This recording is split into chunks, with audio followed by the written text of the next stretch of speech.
titled America's Disaster Response, the Army's Preparedness for a Complex Catastrophe.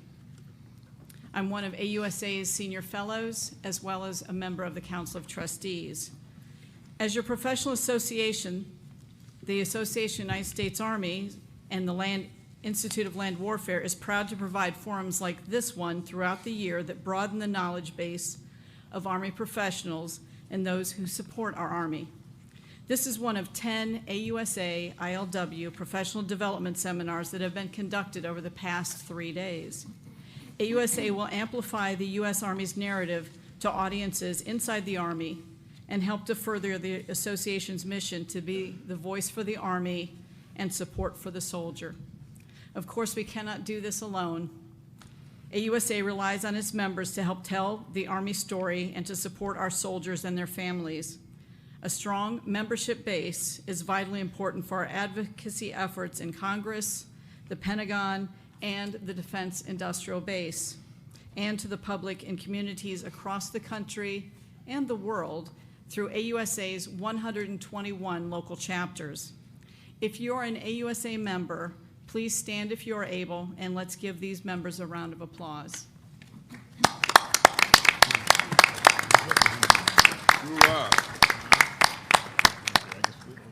For those of you Army professionals that are not yet members of your professional association, we encourage you to join AUSA by either going down to the membership booth downstairs, go online, or download the AUSA app, and you'll have it on your phone for all great things, including the agenda this year. So thank you for your time, and now I will turn the floor over to Lieutenant General Retired Honoré, the former Commanding General of United States 1st Army. Sir. Thank you. Well, thank all of you for coming today. We've got a big challenge on our hand. It's right after lunch. And the only thing between you and another cocktail party is this event. But thank you for coming. It's a serious topic because as we live in this great country and in this world, we are being challenged by Mother Nature and by the force of those who wish to do evil. And then sometimes it's just accidents that happen that put our nation at risk. And for this mission, our Army, one of our first tasks is to defend under DOD the people of the United States, its territories, and its allies. And under that comes this mission of military support to civil authorities. Now, I have a mission here to make sure, a self-imposed mission, that I say unity of effort as many times as I can. And I don't know how in the hell I'm going to get the multi-domain operations in here, but I understand that's a new buzzword that we've got to have in every briefing slide. And I sure can't miss Mission Command. So y'all help me with that when you ask your questions. If you can help us integrate those, because we need to make sure we, in detail, have a mutual understanding of this unity of effort, because that's one of the outcomes. Now, all of you can think in your own mind major events that happened in the history of your life where the Department of Defense and the Army work with state and federal partners to respond.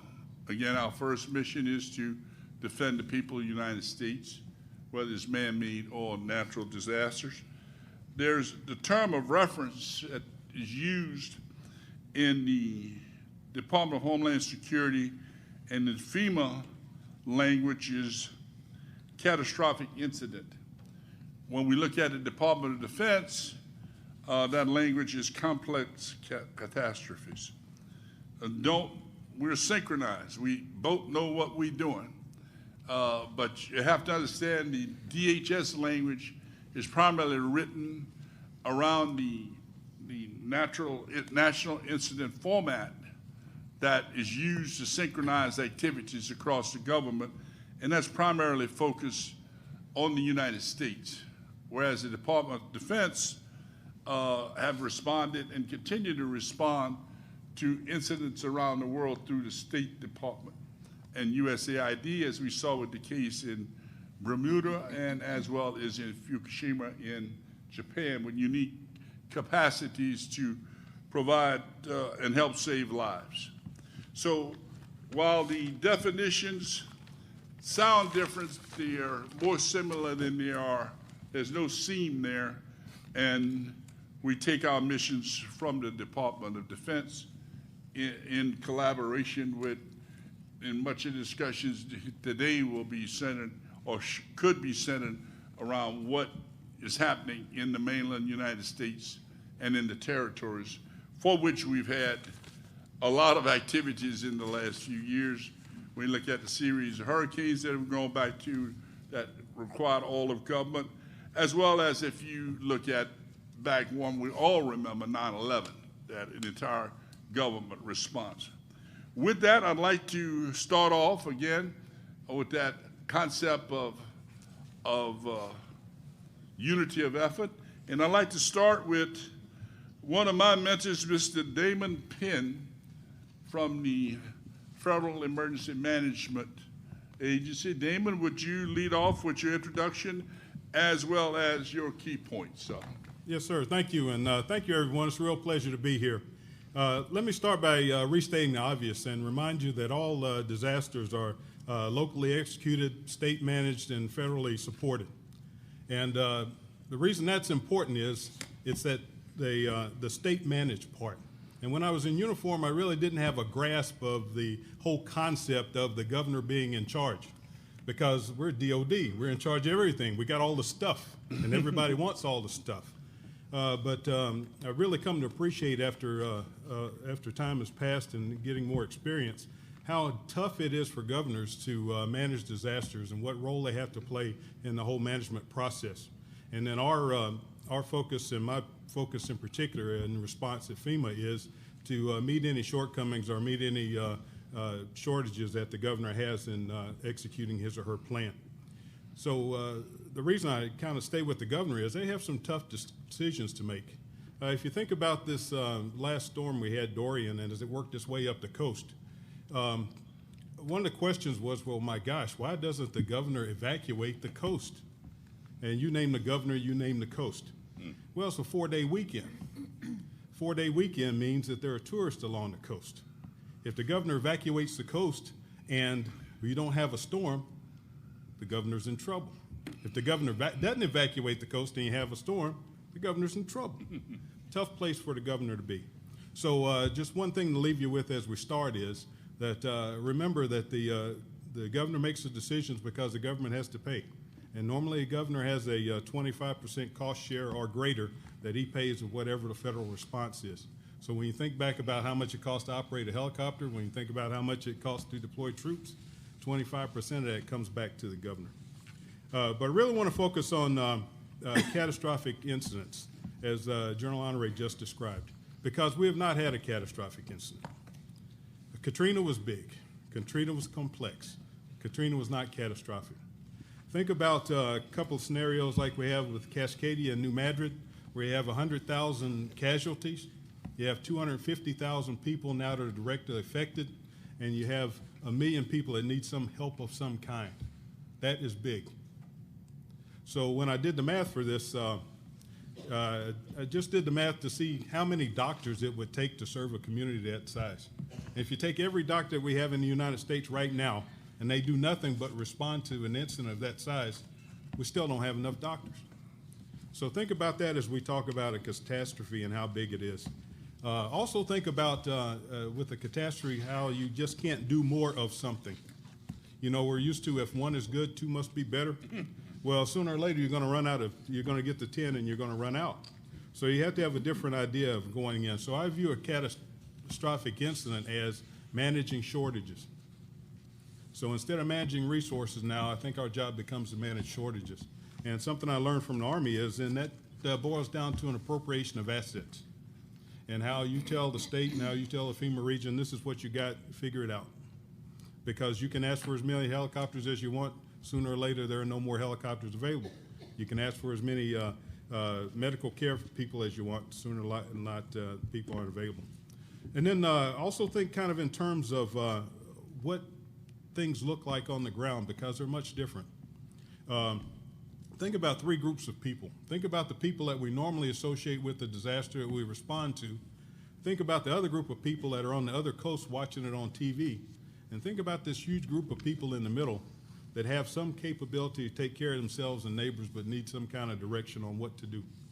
And a quick example I use is during the Atlanta ice storms several years ago, there was a lady that went around all the emergency managers in Atlanta and asked, how can I help? And everybody was too busy for her.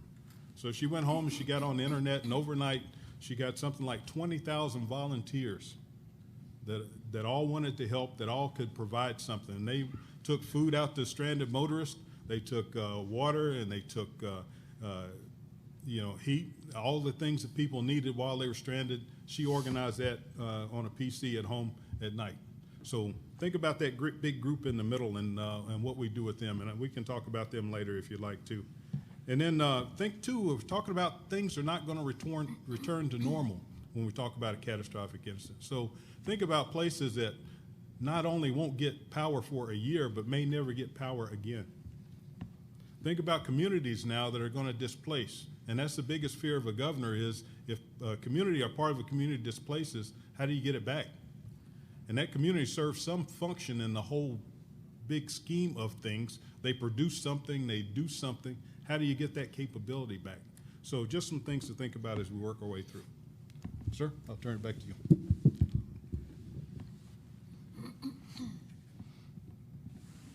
You want me to just go? Yes, sir. All right. Thanks, General Honore. Hey, my name is Bob Salis, and I'm on the OSD staff.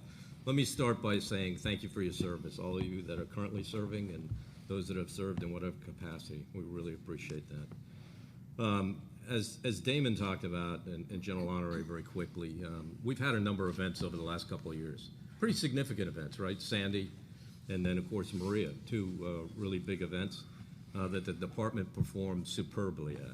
You know, if you look at those populations out in Puerto Rico, it's 3.5 million people affected. In New Jersey and New York during Sandy, it was about 8 million people. But that's still not a catastrophic event, and I stick with Damon's theme about that. But tremendous amount of capability the Department of Defense provided in both of those events. In Maria, it was about 60,000 military people from the total force. U.S. Transcom flew over 3,000 sorties in about 60-plus days. DLA delivered tens of millions of meals. Just if you went through what the Defense Department did in that effort, it's phenomenal, both in Sandy and both in Maria, and tremendous. But as we talk about catastrophic events, they can come in different types. We focus a lot on natural disasters, and we talked about Cascadia subduction zone and New Madrid and those kinds of things. But we also got to think about nation-state challenges and the evolving geopolitical environment that we're in, and how we'd be able to execute all the responsibilities of the Defense Department, to include responding to these kinds of events at home. And as we try to characterize a catastrophic event, to me, it's things that we haven't dealt with in the country: mass casualties, mass sheltering, mass evacuation in the tens of millions. And how would we perform those functions well as federal, state, and local authorities? So as we think through that today, I think there's a great opportunity to talk a little bit about that. But again, the Defense Department has fully embraced its DSCA responsibilities, Defense Support of Civil Authorities. And I know for a fact that as we have events in this country, there are significant expectations and demands on the Defense Department. And again, across the Defense Department. And it has been done exceedingly well over the years. Several years ago, we had an initiative in the Defense Department. It's called the Complex Catastrophe Initiative. It was focused on improving planning, better using DoD capabilities, leveraging the total force, enhancing organizational effectiveness, and then improving doctrine training and exercising. And we went through a pretty rigorous process to improve the way that we did business. But there's always room to improve. And so as we look at a complex catastrophe, we're going to need to maximize all the capabilities of the department at that time. So it'll be total force: Army, Navy, Air Force, Marines, active reserve, and guard. And if you look at the capabilities that are required from the Defense Department, it involves a lot of organizations. We have the Corps of Engineers, General Simonite up here. They do incredible work But there's also organizations like DLA that really provides the backbone of logistics support for a lot of these operations. And then, as I mentioned earlier, Transcom, significant organizations. And you shouldn't overlook installations. Installations play a critical role in this effort, and I'll talk a little bit more about that. And although we've made great strides, again, there's opportunity for improvement. I think the other thing that has to be recognized right off the bat when we talk about these kinds of activities, even a complex catastrophe, we operate under a federalist system of government. What does that mean? Local state authorities, gubernatorial authority, and then federal authority. And within the federal departments and agencies, who has responsibility? I won't go through all the details of that, but I think it's very important to recognize that. And I also think it's important to recognize, as you look at our federal partners, we have tremendous federal partners out there, whether it's DOT, DOE, HHS, and you all know what those acronyms stand for, I know. But bottom line is, these are great organizations. But for the most part, they're regulatory organizations. There's no operational capability in the Department of Transportation to deal with transportation challenge. However, they're significantly helpful with the regulations in these kinds of events and modifying regulations and lessening some of those challenges so that we can move quickly across lines. DOE, tremendous organization. How do they support? Really corralling the private sector to do that. And of course, General Semonite can talk about all the great things that he did in Puerto Rico, and I see Ed out there too. It's great to see it. Bottom line is, it's a federalist system. So understanding that. It's also systems within systems. As I just spoke about, those federal departments and agencies. Think about an organization like HHS, tremendous organization. They're responsible for the medical capabilities in a mass casualty. They're going to reach out to public health, which is a great organization, but not a lot of capability to deal with something like a mass casualty event.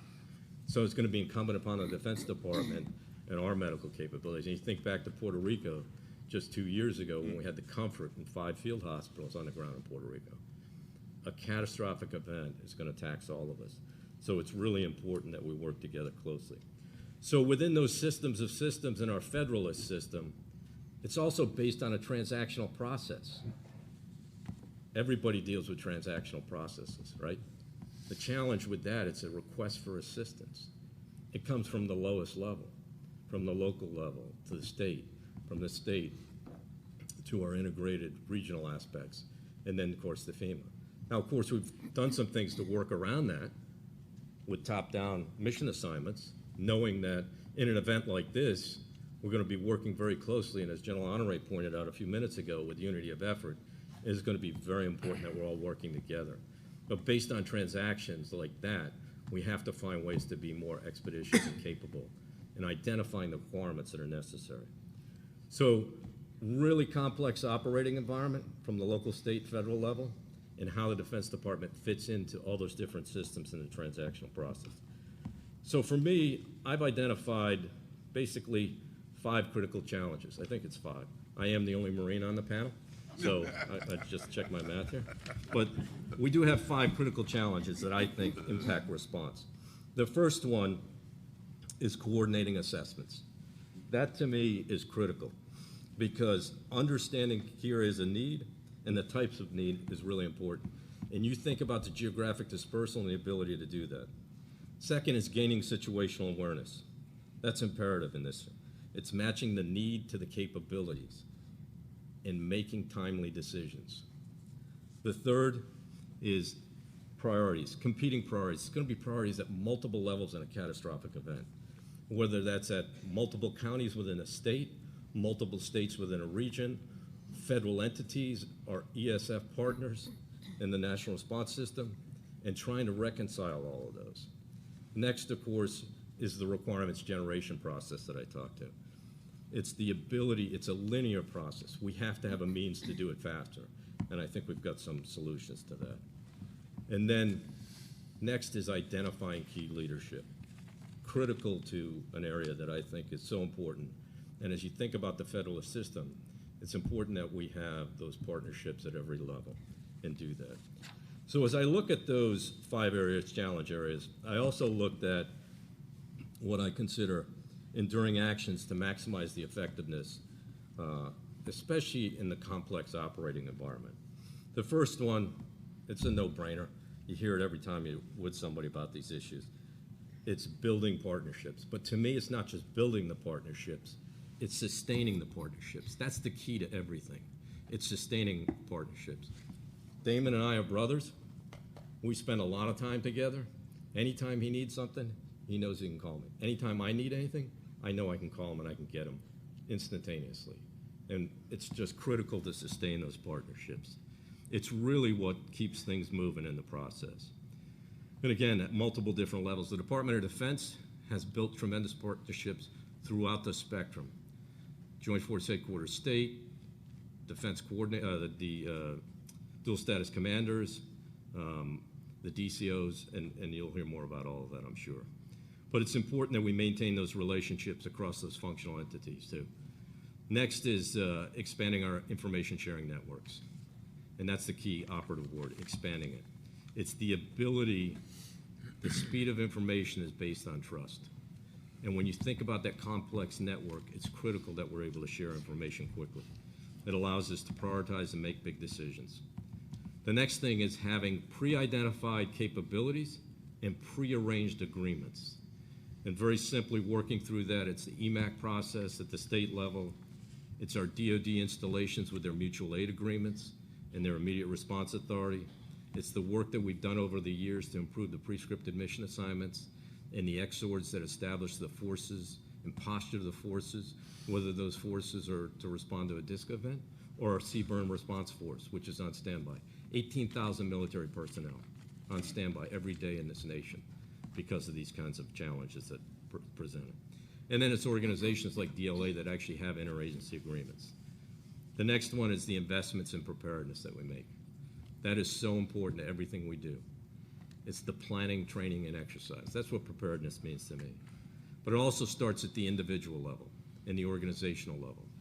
And recently in the department, the Secretary signed out an emergency preparedness pamphlet. I'll be glad to give anybody that information, but I think it's critical for all the unit commanders. And last thing I'll say is strategic communications. What we do in the communications realm as it relates to disasters, but in particular big disasters, communicating to the public and knowing FEMA, having participated in many press events of the FEMA team, it's so important that the American people know what we're doing, those affected in the community know what we're doing. It's also important that our constituents on the Hill and the members on the Hill, congressional members know what's going on, and that we're working closely with the governors of the affected states. It's really important. In my view, there's a lot of capabilities in the United States of America, whether that's private sector or the government capabilities, state and local sector capabilities. The challenge really, in my view, is how we prepare ourselves, how we coordinate better, how we integrate our efforts through pre-planning and those kinds of activities. In my view, that's what will make us more effective in a catastrophic event. So I thank you for your time. And again, thank you for your service. Okay, I'm Lieutenant General Laura Richardson. I'm the commander of Army North, and Army North and 5th Army. And for those of you who don't know where we're located, at San Antonio, Texas, at the very historic Fort Sam Houston installation. And specifically our command and where we fit in all of this is we're the land component command for things of this nature that occurs. And so it's my pleasure to be here on the panel and have such an august panel here with all the panel members and everybody that's here. So I want to give a thank you to them for being here and recognizing the importance of this panel and the discussion and your questions and answers that we're going to have after that. But what I want to do is specifically talk about what Army North does and kind of how we fit in this framework that's been established over the probably close to 2 decades. Because I think that that's been some very important change that's occurred. Homeland Defense is our #1 priority, as it is for my higher headquarters, which is the U.S. Northern Command, based out of Peterson Air Force Base in Colorado Springs. But while Homeland Defense drives much of our planning and coordinating efforts, Army North is also responsible for providing defense support of civil authorities and conducting theater security cooperation with the armies of Mexico and Canada. We serve as the nation's theater army at Army North, filling both the Army Service Component Command role as well as being designated NORTHCOM's standing JFLC, Joint Force Land Component Command. And in this role, we are one of the busiest service component commands. We don't just talk about being a JFLC, we actually do it daily in multiple ways. And for example, right now we're the standing JFLC for land operations supporting Homeland Defense. We're also the JFLC for the Title X support DoD is providing DHS on the southwest border, and this support will continue through September of 2020. During the recent Hurricane Dorian, we served as the JFLC for Title X forces and capabilities requested by FEMA, and also supported the foreign disaster response to the Bahamas. We also provided Title X command and control and forces to 2 national security special events in the last couple of months, including support to POTUS and 180 world leaders participating in the 74th UN General Assembly in New York City, and also the 24th World Scout Jamboree, which is really an honor because it's been since 1967 since the U.S. has hosted the World Scout Jamboree. In our theater army capacity, we set the conditions for operational and tactical convergence of land-based capabilities across all domains in order to deter and defeat adversaries and defend the homeland. There are a number of key functions we perform as both a JFLC and an ASCC. As a JFLC, we receive and prepare forces and oversee mission execution. As an ASCC, we set the theater by assessing threats, conducting specialized training and exercises, providing communications, and providing sustainment to land forces. We set the theater in both our roles, supporting DISCA and Homeland Defense, just a bit differently. The Army has assigned and allocated forces that Bob mentioned that enable us to accomplish both of these missions. We have an aviation brigade, an air and missile defense brigade, engineers, medical, military, police, CBRN, response forces, sustainment, military intelligence, and signal forces.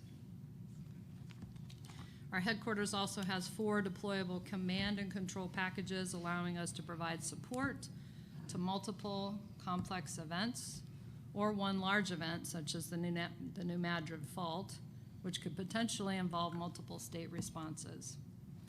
Moving from natural disasters to those that are man-made, Army North is also responsible for the training and certification of the 18,000 men and women who are in the DoD CBRN response enterprise. This includes state and regional CBRN response forces who can deploy within 3 to 12 hours and would remain under the governor's control. On the federal side, we have OPCON, or Operational Control, of Joint Task Force Civil Support, a 2-star Joint Force headquarters, which commands the Defense CBRN Response Force, and JTFCS commanders in the front row, Major General Bill Hall. So if you have questions for him, he's here and would be happy to answer them. The DSERF can deploy within 24 to 48 hours and provides technical search and rescue, mass casualty decontamination, medical, aviation, communications, engineering, and logistics in support of the lead federal agency. Our federal CBRN response forces also include 2 additional reserve component CBRN command and control elements that are prepared to deploy within 96 hours. The final core capability, and what I call the tip of the spear in our operations for DISCA, is our Defense Coordinating Officers, or our DCOs. As Army North stood up and achieved initial operation capability in 2005, we created 10 full-time DCO positions, all of them coded to be a former brigade commander, and each co-located with one of the 10 FEMA regional headquarters. Every DCO has a team of 9 personnel that makes up the defense coordinating element. And these DCEs coordinate federal and military response, and integrate federal military disaster response plans with state and regional partners to improve readiness for any contingency. These teams have built relationships and shared understanding with not only the FEMA region personnel, but also with state emergency managers and responders within the region. And also during a disaster, in addition to their organic team of 9, each DCE is augmented with a number of personnel from my headquarters and also have operational control of a number of regional and state emergency preparedness liaison officers, or what we call EPLOs.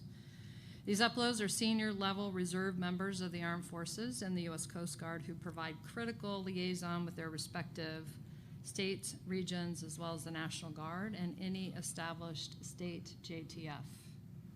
They also provide the DCE knowledge of service capabilities in response to requests for assistance. Through recent responses over the past 3 years and close coordination with our Army Reserve and National Guard partners, we have honed our processes and procedures to quickly integrate DoD Title X capabilities in support of the lead federal agency to ensure unity of effort and not being late to need. So I look forward to your questions, and thanks again for attending the panel today. And I'll be followed by Lieutenant General Todd Simonite. Thanks, Laura. So I am the Chief of Engineers, and I'm also the Commanding General of an organization called the United States Army Corps of Engineers. And today I'll give you a little bit of an oversight as to what we do and how we continue to step up for disaster response.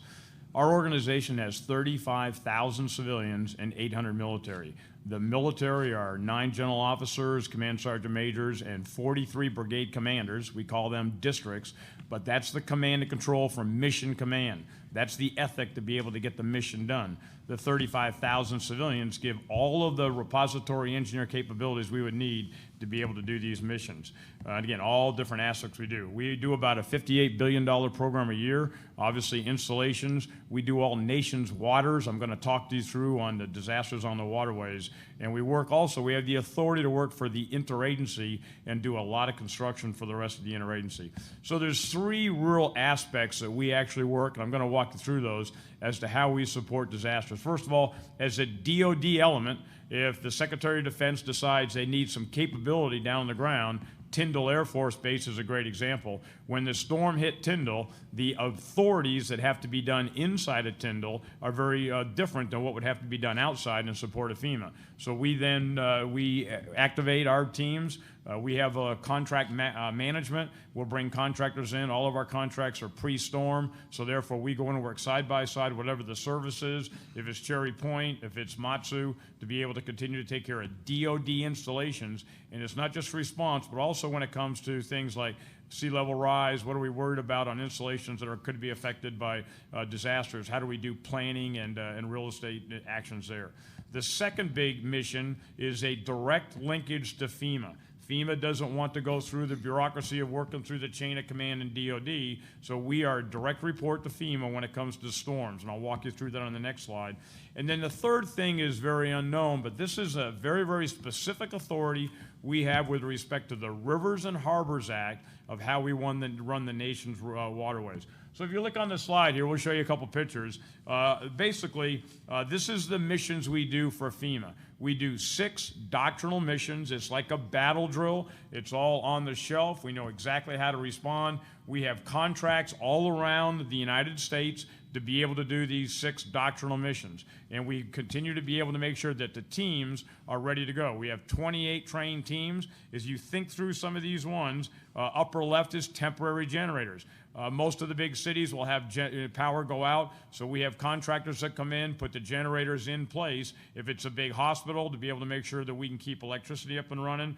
Just below that is urban search and rescue. How do we continue to provide support to state and local officials for that type of capability? And then in the middle on the upper side is debris removal. If a hurricane comes through and completely devastates a neighborhood, and we're talking 1,000 houses completely taken to the ground, then we come back in and with our contractors, We sort it all. So where does tree removal go? Where does old refrigerators? What about mattresses? What about hazardous waste? How does all that go away? So the occupants just have to take it to the street, and then we pull it away. We work for FEMA. FEMA gives us a mission assignment, and they transfer funds to us. We're a reimbursable agency, so we bring our elements in to be able to take care of that. On the upper right, you'll see this is infrastructure. If there is some buildings that are damaged, fire stations, sewer stations, something we need to do to come in with contractors to get a town up and running. We provide some degree of temporary infrastructure. And then in the middle bottom, blue roofs. There's a lot of times where these storms will come in. The house will actually be structurally in integrity, but the roof will be damaged. So we come in with contractors, put on blue plastic. Puerto Rico, we did 5,000 roofs. Sometimes, unfortunately, they don't have insurance. That roof could stay on there for 3 or 4 years, but that roof, done with the blue tarp, is allowed the rest of that house to be able to not get damaged. And then infrastructure assessment. Right after a storm, are my bridges okay? So we work very closely with our civil engineers. A lot of this is tele-engineering. We have cameras. We go down underneath things. We look at it, and we give the assessments back to the locals where possible. The thing that I'm not going to go in a lot of detail today, but we're mainly talking response.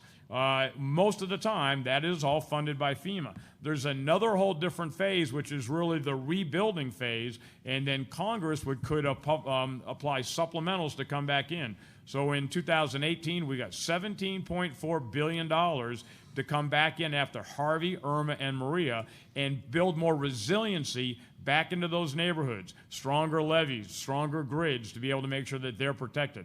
We're in the process right now of building that $17.4 billion. 19 hit, and we had Michael and Florence, we had California wildfires, another $3.3 billion supplemental. So we're mainly talking about the response, but don't forget, just when we're done, the people on this stage are done, these communities continue to be devastated, and Congress continues to step up and be able to apply that money. Let's go to the next one real quick. So here's a couple different pictures, and if you look in the lower left, the orange colors there are kind of what we do for FEMA. I'm going to kind of walk you around just to kind of give you an array of some of the kind of missions we do. And then on the lower right, it talks about this other authority we have. So a good example, we do rivers for the federal government. You think of it, the Mississippi, the Missouri. This year is the second wettest year in the last 124 years. There are still rivers that are flooded right now that have been flooded for 2 or 3 different months. You might not see it here on the East Coast, but if you're the Midwest right now, you've been devastated by the Arkansas River, the Mississippi, the Missouri River. We continue to manage the water. We have 715 different structures. Just think of a river with like 15 big reservoirs, almost like 15 bathtubs in a row. So when the water comes out of Canada, how do we slowly continue to watch? Where are those storms coming? How much can our reservoirs absorb? And then how much do we let out? The more water we let out, we risk flooding people downstream. However, we've got to continue to build capacity in that for other storms that could come. And so we've been doing this for 244 years. We've got a pretty good understanding of how to be able to operate those rivers. But it goes back to talking to local people on levee safety. How do you do integrated water management? How can we continue to be able to do that? We do that under our own authority that was given us to Congress. But it's very important we talk to FEMA all the time because they're going to have ramifications on flood insurance. If there's DOD issues, we keep coming in. So just kind of walking, I'm going to start in the upper right there. Some different kind of things that we do, and again, it's a lot of time working side by side with the people on the panel here. Levee integrity, to be able to make sure the levees are good in West Virginia. Florence hit down in South Carolina. You'll see a picture there of our communications equipment. We have standalone stuff, great big gigantic ops centers, about like 18-wheelers that we can be able to put out there. So if we aren't necessarily, have the right kind of comms up and running, we normally send our comm stuff in the day before the storm. We try to get all of our people set. Even in Puerto Rico, we flew in about 74 people before the hurricane hit, so we were there with comms embedded in. Flood fighting in Florence, South Carolina. Matsu. Matsu is a DOD facility that ships ammunition to Europe. It's a great big kind of a train terminal down in South Carolina. Matsu got devastated when the storm came through. It's DOD installation, so we came back in under the Corps of Engineers with contracts. But here's the unique thing, especially for those of you that are in the military out there. Here, General Richardson had on the PDTO, in other words, the on-hand forces that we could deploy, she had an engineer battalion at Fort Bragg. So we brought civilian contractors to come in to do rail repair and to rebuild wharfs. We also brought in an active duty engineer battalion, put them underneath the Corps of Engineer District to be able to rebuild that capability. So again, there's a lot of ways that, how do you find synergy to be able to lean on all the capabilities we have to make this happen? Temporary housing in Irma, temporary power in Puerto Rico.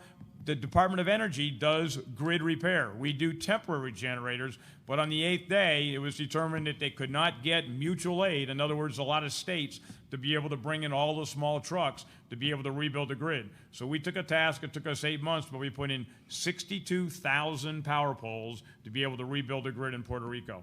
Dam modification, we had a dam in Puerto Rico that was a private dam that failed, temporary roofing, infrastructure assessment, a lot of generators in Typhoon U2 that we brought in, a lot of debris management, the California wildfires. You don't think about that much here, but massive wildfires went through and burned not only all these neighborhoods, but it burned all the forest. About 2 weeks later, it rained, where normally that vegetation would slow that water down. That vegetation was gone. Now all of those mudslides came down and continued to devastate those neighborhoods. And then finally, urban search and rescue. So just kind of the things that the Corps does. Let's go to the last slide. So this last slide I kind of call the wheel of misfortune. And this is 2018, okay? And if you look on that slide all the way around, these are actual storms or different events, 52 different events. The Corps deployed 2,100 people to this. It was about $5.5 billion. So I'm going to end on just a couple themes here. And several of the other speakers talked about a catastrophic catastrophe in a disaster. A good organization can do any one storm and to be able to handle it. The challenge that we saw in 2018 and all of us was Matthew came in and really hit, Harvey hit Texas really, really bad. It was only about 10 days later that all of a sudden Irma came in, whacked the Virgin Islands, jumped over Puerto Rico, and hit Florida. So while we're fully engaged in Texas, we're trying to make sure we got our teams figuring out where's the storm going to go. And don't forget, you never know where it's going to hit and where it's not. 10 days later, Maria came in and whacked Puerto Rico. So then you take that, combine it with all the other things. That's what, by just the complexity of all the events and all the teams having to figure out how to do this, where it can get to be pretty hard and you really have to step up. So 3 things I'd leave you with that all of us have to think about in disasters: pre-event training and planning. The more you can do before the storm, the better you're going to be. We do it. I have a whole battalion. It's called the 249th Engineer Battalion. These are brilliant electricians. If they've got a week off in the middle of the summer, we send them to a city. Miami's a great example. We go to see the mayor of Miami. We say, what are your 50 most challenged areas if you're going to have a storm on electricity? And they'll say, hospital number 5 is my number 1 priority for electricity in the storm. So we take the electricians down to hospital number 5. We go in the back. All these buildings are wired for temporary generators. We look and say, we need 3 Caterpillar 309 generators right there. We write a contract right there for 3 Caterpillar 309 generators. We go down to Caterpillar, we give them a contract, and we say, when we call you and say go, you just go. You just get ready to go. So all of those things are on contracts already. And again, we do the top 50, then the next couple of weeks we'll go to another city. So the more that all of us, whatever our area is, can think ahead of the storm, have the plans on the shelf, and to be able to make sure we can execute them ruthlessly, it's a good way to go. The second one is relationships. Bob talked about it, partnerships, relationships. You have got to have the relationship long before the storm. And that's where all of us work side by side every single day. It's not at the senior level, but it's down on the ground. So how do we make sure that we're working with the Coast Guard? How do we make sure we know the local mayors? What's the emergency response plan? How do all these things seamlessly fit together? That relationship is invaluable when you're in the middle of the storm. And then the last one is this aggressive execution. The bureaucracy is going to just haunt you during these storms. Every time you turn around, somebody's going to say no. Somebody's going to say you don't have that authority. Some lawyer's going to say you can't do this. And you've got to figure out how to stay within the law, stay within your authorities, continue to let local people do the work, states do the work, and when needed, we come in and do it. But you've got to put your head down and break through the BS, or you'll never be able to do what we need to do as a federal agency. So with that, I'll end it right there and pass to General Hamilton. Hey, sir, thanks. I'm Pat Hamilton. I'm the commander of the 36th Infantry Division, Texas National Guard. And I'm at a disadvantage up here. My big challenge is I'm the lowest ranking guy on the stage, but I'm from Texas, so I got it. Before I came to the division 18 months ago, for the 4.5 years before that, I was the director of the Joint Staff for the Adjutant General of Texas, responsible for coordinating and executing domestic response support to the governor of Texas and the Division of Emergency Management in the state of Texas. Wildfires, floods, winter storms, hurricanes, border security operations, which is no small task that we're still doing, and I developed a great relationship with Bob Salas is down there, and then counter-drug operations. So it was a lot to say grace over. Texas does anywhere from 30 to 50,000 man-days of domestic response every year. And what I want to go over real quickly is let's get left of the catastrophic event and look at what does the National Guard do within the states prior to that catastrophic event to be prepared to get to that. First of all, the Guard is the professional domestic DOD first responders for anything that happens in the state. That's our job. The Adjutant General is held accountable by the governor for that role. And that's a lot to say grace over, and a lot of people don't really understand that relationship. And so some Guard considerations for all hazards response, because understand the state's emergency management system, however they have it organized and developed, tries to follow, in most cases, to get federal funding, tries to follow the National Incident Management System, the National Response Framework. And so it's really behooves us as the Guard to understand that system and train our soldiers on that, our leaders on that, so that when we integrate with the state's Division of Emergency Management, we know how they're operating. It's not vastly different than what we do in the military for Mission Command, but it will absolutely support unity of effort when we show up to support those local first responders. I'll tell you, it's not a successful thing to roll in if you're an infantry platoon leader and think that you're in charge of something at the local level when that county judge looks at you and says, no, son, you're going to do it this way. It's not a good thing to say, no, I'm an infantry platoon leader, this is how we do it. He'll send you back, I promise. So in Texas, and a lot of other states have started doing this, they've developed what they call mission-ready packages. My comment about an infantry unit kind of applies. During Hurricane Rita and before, I guess, before Katrina really, the states didn't really have it figured out yet what the military could do for them. And so they would start asking for stuff. They didn't really know how much stuff, they just wanted stuff. A guy named Jack Colley was the director of emergency management in Texas in those days, and he was a former brigade commander in 1st Cav Division, pretty aggressive guy. And he would call and say, I need 22 trucks. Well, sir, what do you need them to do? Well, no, just shut up, Colonel. I need 22 trucks. And so we started negotiating with them and came up with this process to determine, based on the gaps that they had in the emergency support functions, what we could fill and how we needed to fill it. The problem that states have is everything they do prior to a federal declaration or federalization, federal funding coming in is paid for by the states, and they don't have that much money.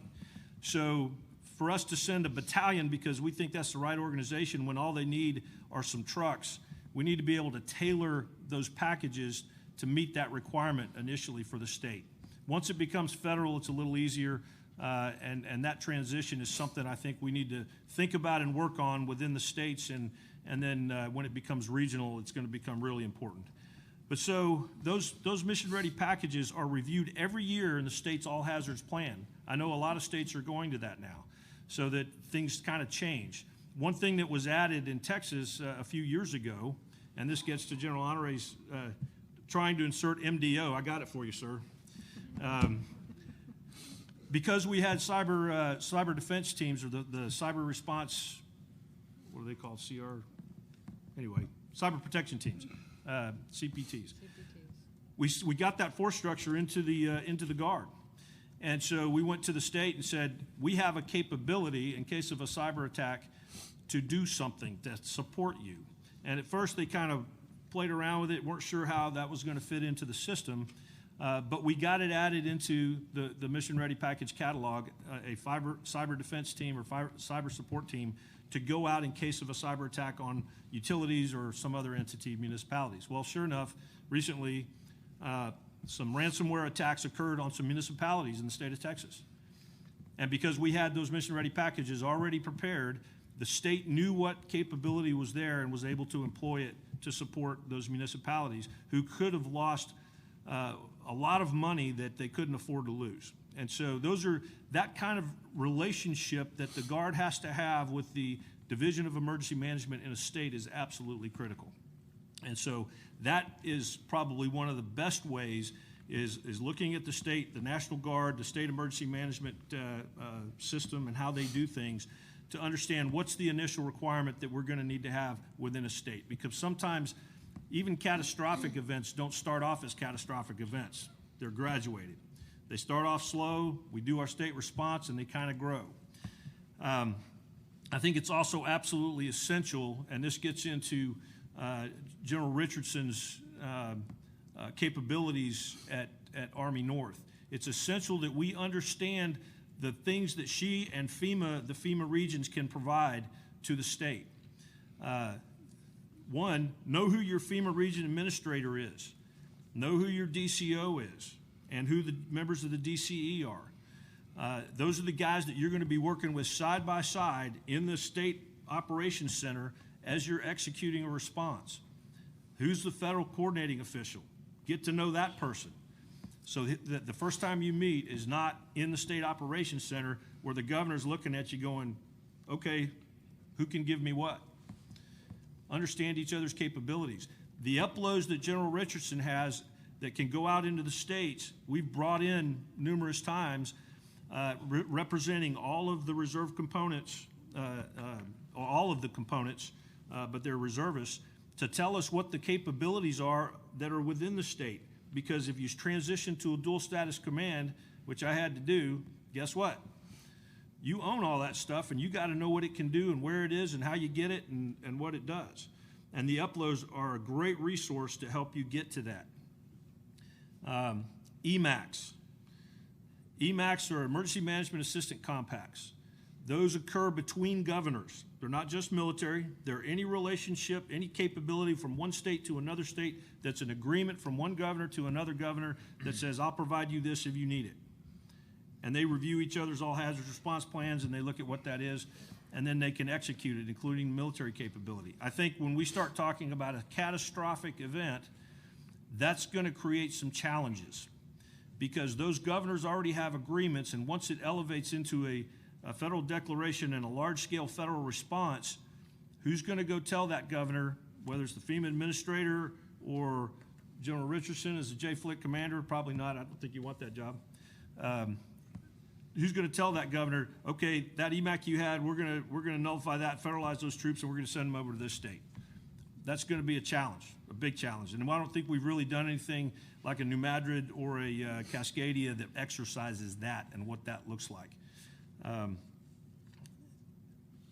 I guess the last thing that we need to be aware of, certainly within the state as we're looking at other capabilities, is what, and the EPLOs can do this with all the non-Guard entities, but what does the SRM cycle look like, Sustainable Readiness Model, deployment cycles look like with the capability in your state? You have to have an understanding, if you're in a leadership position in that state, of who's going where, who's doing what, who's available and who's not. Because you don't want to figure that out when you're sitting there trying to pull resources together to put into the disaster. And then the last thing is transition to a dual status commander. I think it's important to establish within the state with your governor and with your emergency management folks when you think you need it so that you can execute it. In Texas, and we were just, because we're Texas, and we have 24,000 or so people in the Texas Guard, the previous governor couldn't really come up with a reason why he needed to have a standing MOU with the SecDef for dual status commander. And in Hurricane Harvey, as we were looking at how to get more trucks into the impact area, 300 by 100 mile joint area of operations from Rockport to Beaumont and Port Arthur. We were pulling trucks from El Paso and Lubbock, and I talked to the operations director for the governor, Reed Clay, and I said, I think we need to do a dual status command. He said, why do you think that? I said, because there's 100 trucks at Fort Hood, Texas, and somebody's not going to understand why we waited a day and a half to get trucks out of El Paso and Lubbock when we got 100 trucks at Fort Hood. And the light came on and it was instant. Now we get it. And so that was executed that day. Dual status command went into effect that day, and I became the dual status commander that evening. And so we can talk about getting to the other side of the event as we establish a dual status command. But I can tell you, Hurricane Harvey, absolutely, it was done right.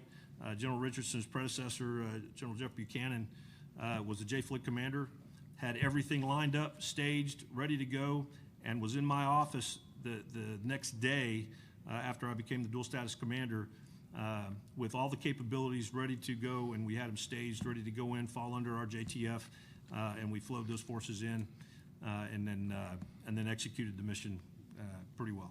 So 30 days, 18,000 troops, hundreds of thousands of cases of water, hundreds of thousands of meals, I think 18,000 rescues, and 20,000 or so evacuations, all went off without any major injuries. So, sir, with that, I'll turn it over to you. Well, good job. General Richardson, would you segue us into the role of the reserves?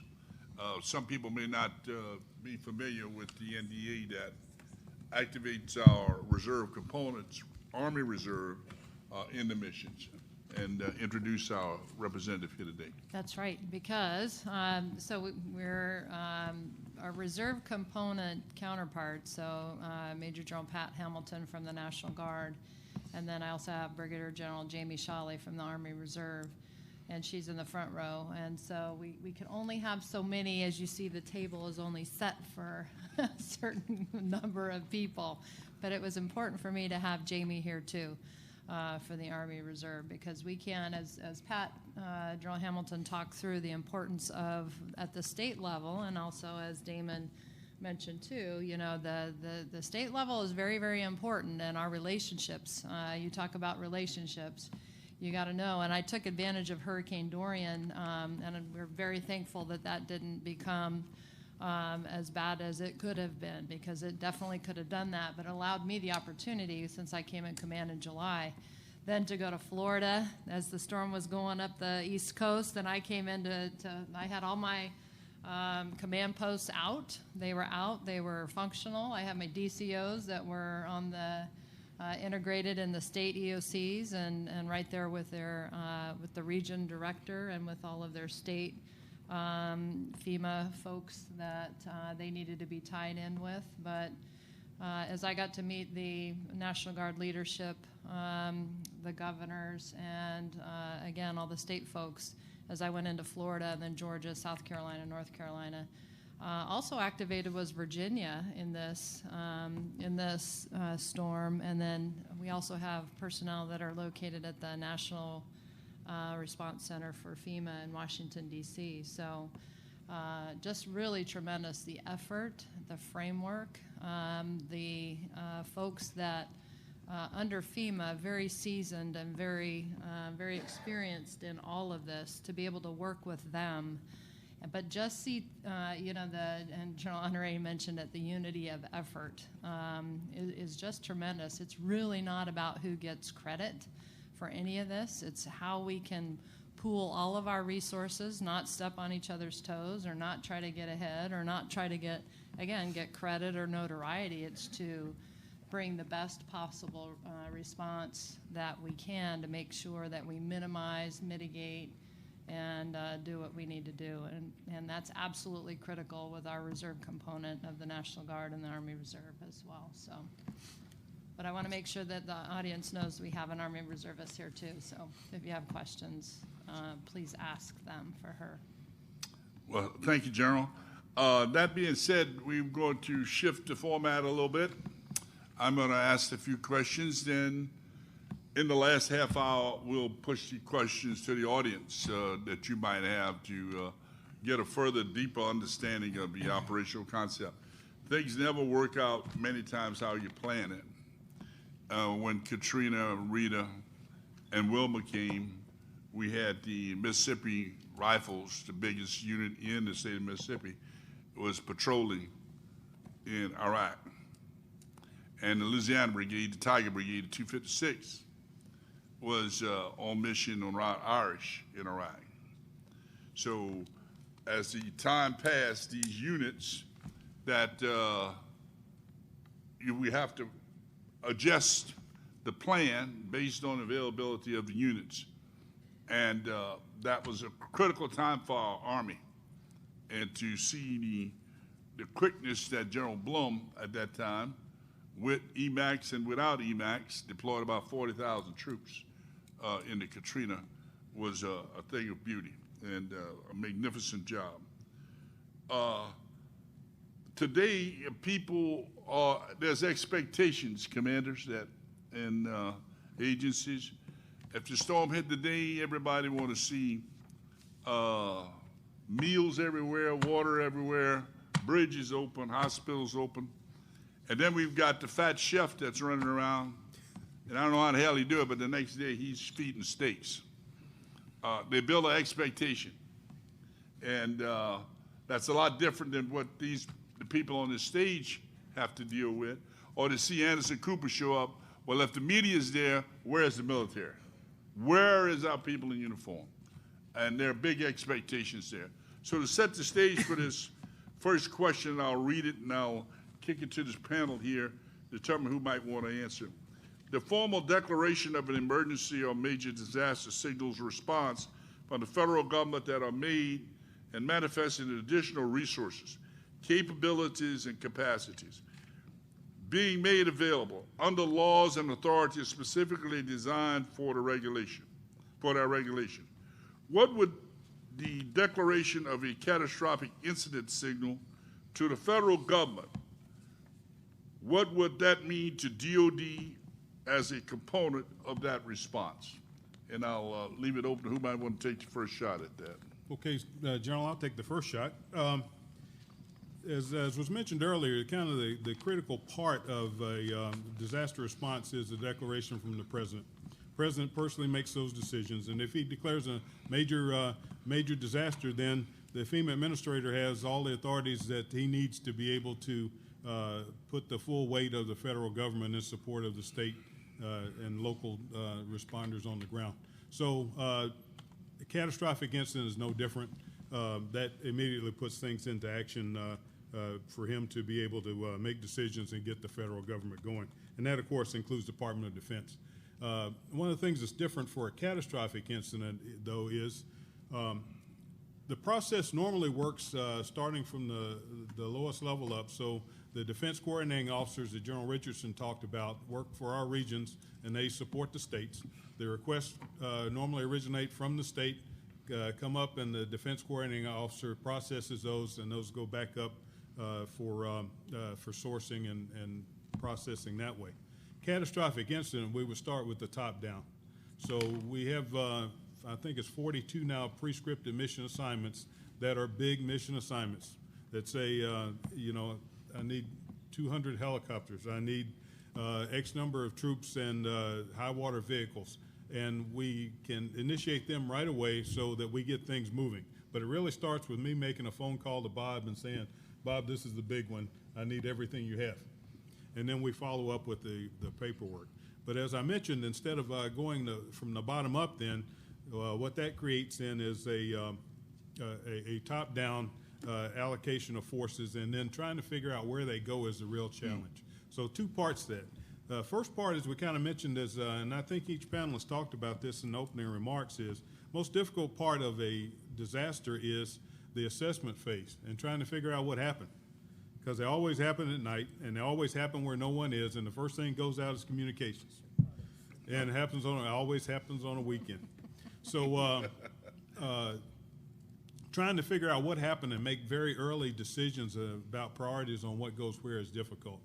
And then, as General Hamilton mentioned, how then do you coordinate all those efforts with the EMAX that you have, with the National Guard's inherent capabilities that they have in that particular state, the engagement of the Army Reserve, how do you then take all of those assets and figure out how to best prioritize them for what it is you're trying to do? So that comes to the unity of effort thing. So there you go, General. I got your unity of effort. Right. So it's not unity of command. It's all about unity of effort. And how do you coordinate all of those assets? So I think that's the most difficult part of a catastrophic incident, especially in the early going. And then just because you don't hear from somebody doesn't mean they're not in the most need. A big lesson learned for me for Hurricane Sandy was Long Island. Didn't hear from Long Island. Long Island must be good. Well, it didn't hear from Long Island because Long Island was so heavily damaged, they didn't have a way to report. So we're trying to make decisions early on, and they're very difficult. But another authority now that the FEMA administrator has that he did not have back during Hurricane Katrina was the Post-Katrina Reform PRCMRA Management. It's an acronym, PRCMRA.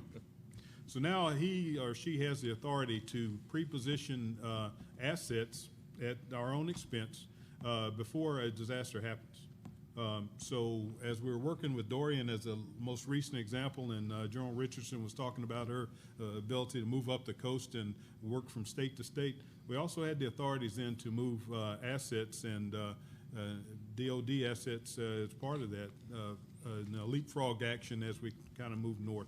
That's a huge difference from what we had before, and the funding that goes along with that is huge, a huge change to the way business functioned prior to that. But really, for the catastrophic incident, trying to identify where the need is, then making a priority for what you have and deconflicting with all the assets you have, that's like, that's like Math 601, and I'm a Math 101 kind of guy. Yeah, sure. I'll add to that.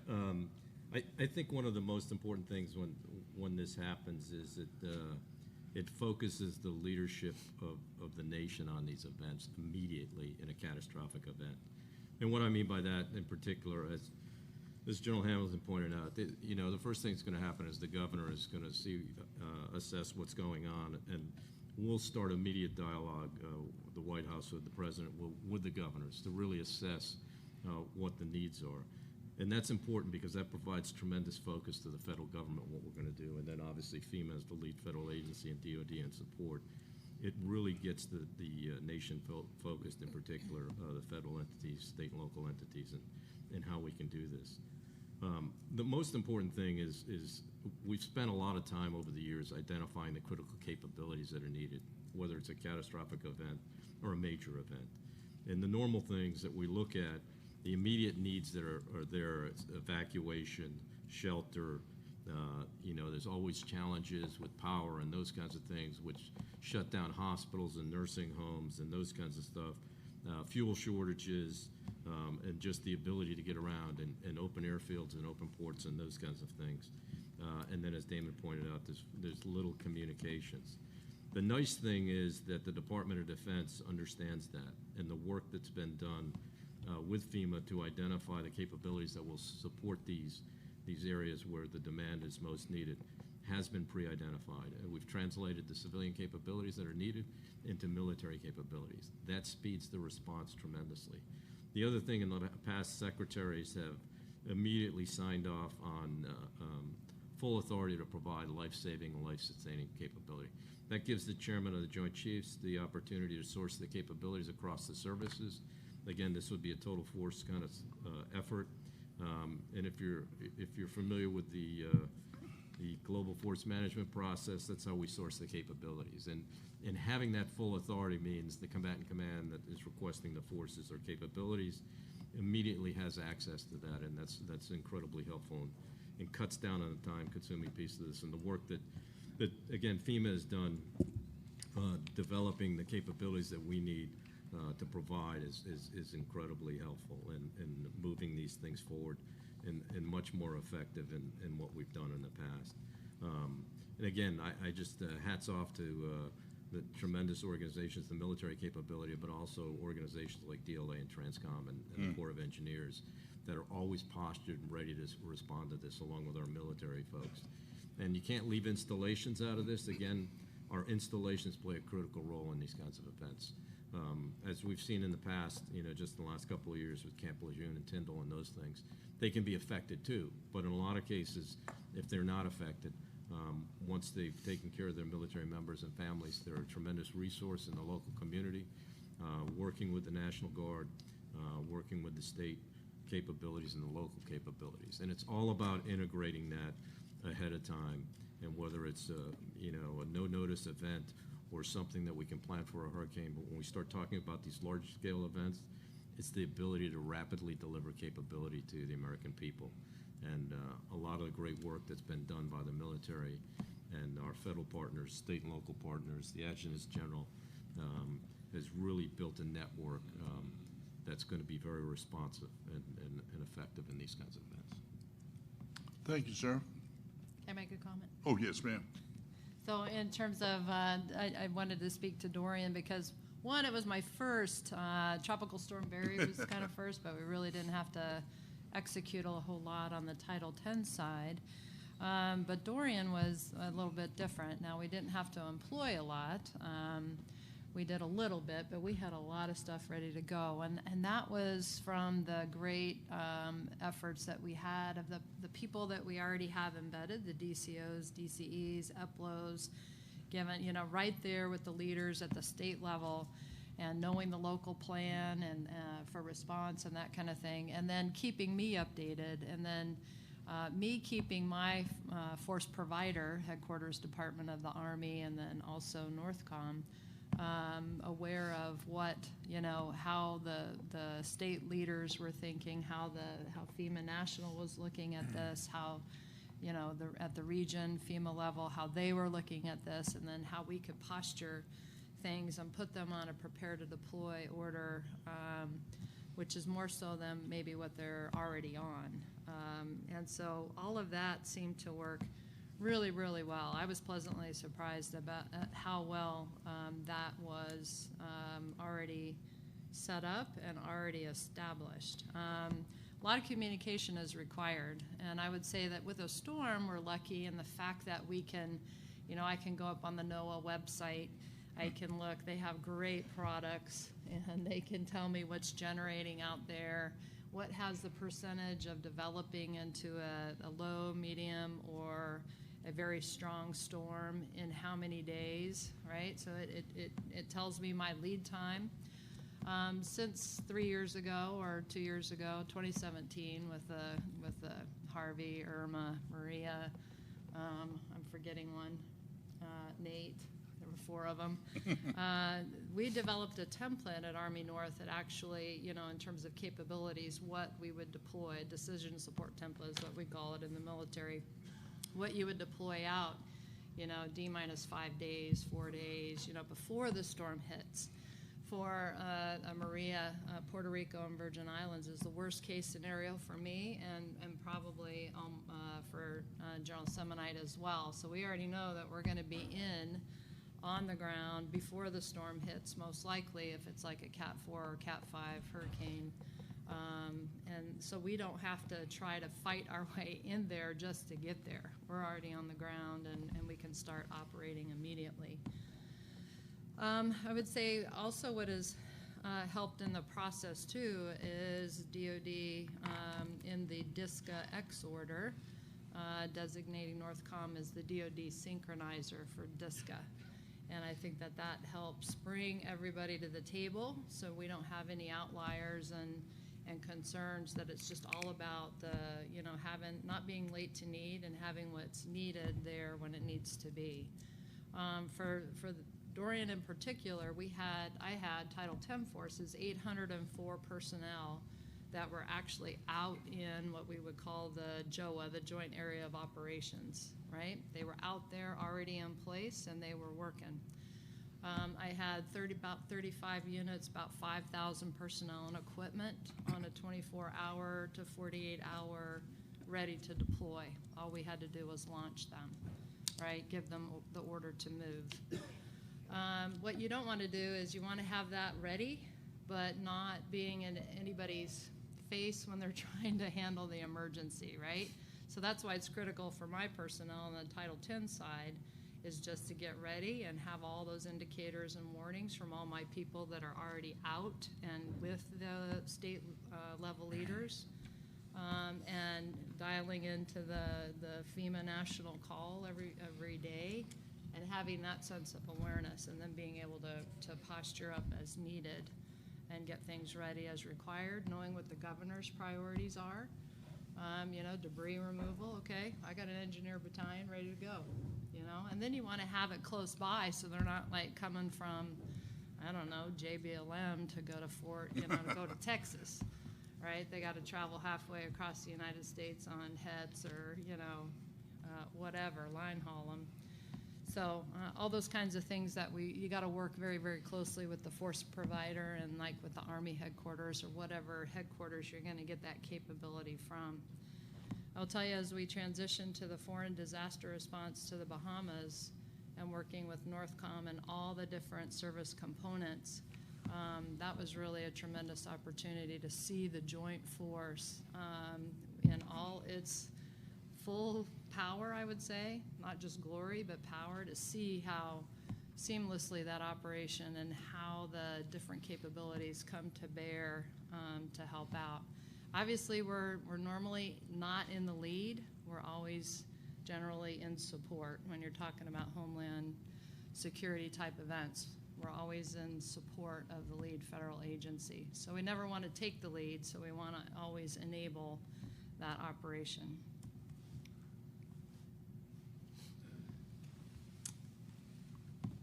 Thank you, General. Well stated. A reinforcing point there in the poll, you said the first rule of warfare, you got to get there. And deployment does not equal employment, because the next day people want to see you, they need you, but you got to close that time and space. And my hat's off to what General Richardson just said, because there was a point in time, believe it or not, in the wisdom of the Pentagon, we wouldn't go nowhere until after the event. And now we see the need, we've had the experience, and to lean forward, and that's making a big difference in saving lives. I'd like to go to another question here, if you would please. Are there plans that have been prepared for the military's projected response to a catastrophic incident? And can you describe them, giving the military deliberate and subordinated status to the civil authorities? And how might we expect these plans to be initiated in order to maximize the unity of effort between the military and the civil components that we support? You want to start? You want me to go? Well, first of all, there are deliberate plans that have been established. And NORTHCOM and PACOM, we can't forget PACOM, because they have geographic responsibilities, obviously, for Hawaii and the territories out in the Pacific. Both combatant commands have established deliberate plans for DISCA, obviously Homeland Defense, and some other unique responsibilities they have. They've worked very closely in the development of those plans with state-level adjutants general, working to identify the kinds of gaps that we'd see at that level, also working very closely with our federal partners to understand that.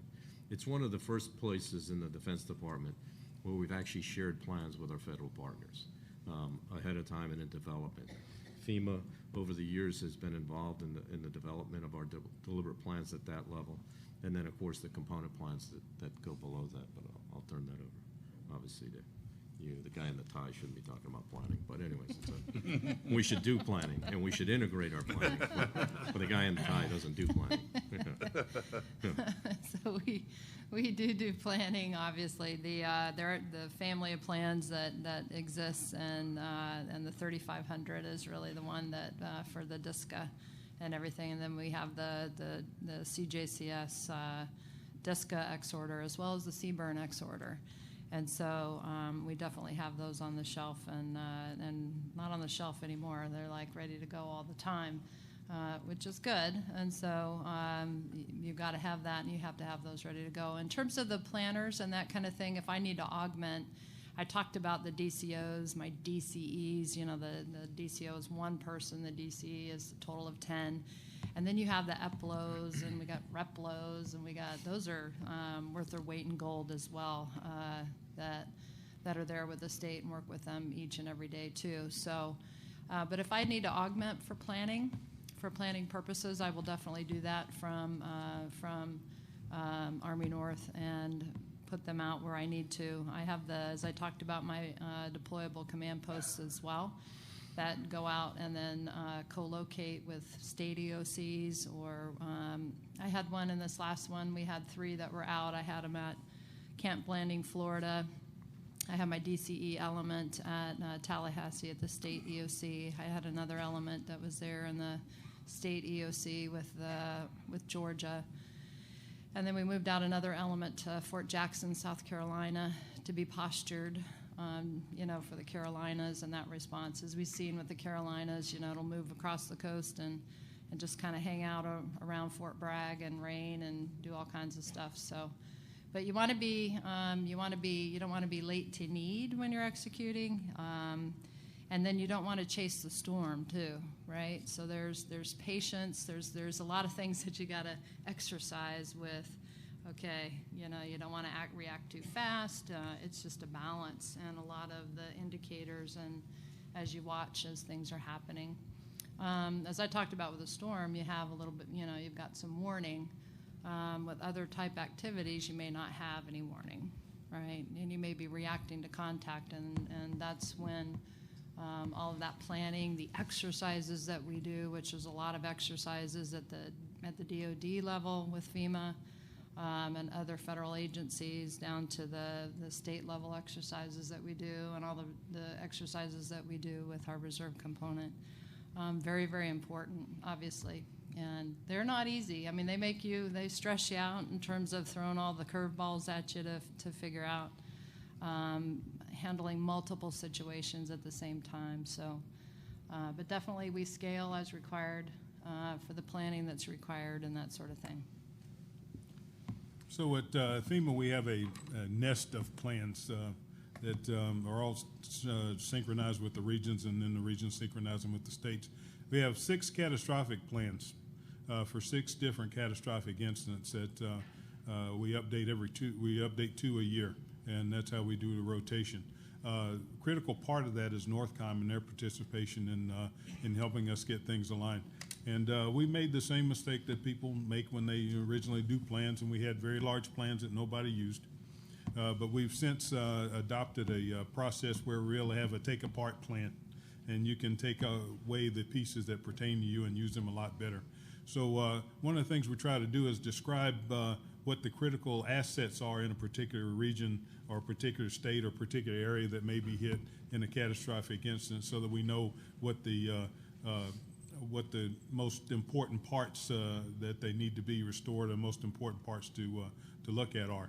And I think we've come a long way with that. But I think the biggest single advancement that we made in the past few years working with NORTHCOM is the integration of Transportation Command, TRANSCOM, and the feasibility studies. So, you know, everybody makes a big plan that talks about moving a lot of stuff, but how much stuff can you actually move? So when we go back to TRANSCOM and then we give them what our requirements are, and then they come back and tell us what reality says we can actually move, then we adjust the plan and set priorities that way. So we have all those decisions made before we get started. And in one case, in one of our plans, TRANSCOM said, you know, if you had 2 less intermediate staging bases, you could actually process more things than you could with the current plan that you have. So I think we've come a long way along those lines. But think about that and the other 64 departments and agencies that are in our government that all have a part of that, and what kind of information that you have to provide. Well, thank you very much. We've got a couple more questions here before we go to individual. And this next one, General Semonite, if you would take the lead on it, if you don't mind. Can you identify constraints and restrictions beyond resources that would currently impede preparation for responding to a catastrophic incident? Would you take the lead, please? So, sir, there's, I think the biggest single challenge we have is not necessarily laws and authorities that maybe are too hard to overcome. It's that many times well-intentioned good people don't understand those authorities. And so when you think about the rules, we have a lot of rules, and probably the biggest single area we get in challenges with is use of funds. Everybody's got to understand. If you're a soldier out here, you think about ROE on the battlefield. How do you continue to follow the rules and be able to do the right thing? So if we're out doing stuff and all of a sudden you are a compassionate soldier and you see somebody that needs help, you'd think, well, I'm just going to go and give them some help and do it. And it depends on, are you working under General Richardson's authorities? Are you working under a FEMA mission assignment? What are those? A great example I'll give you is in Sandy. Sandy, we ended up having a couple big refineries that got hit really hard in the storm. So fuel was a nightmare. And all of a sudden, we had big public facilities that needed fuel. Think of things like nursing homes or hospitals to be able to have fuel go there.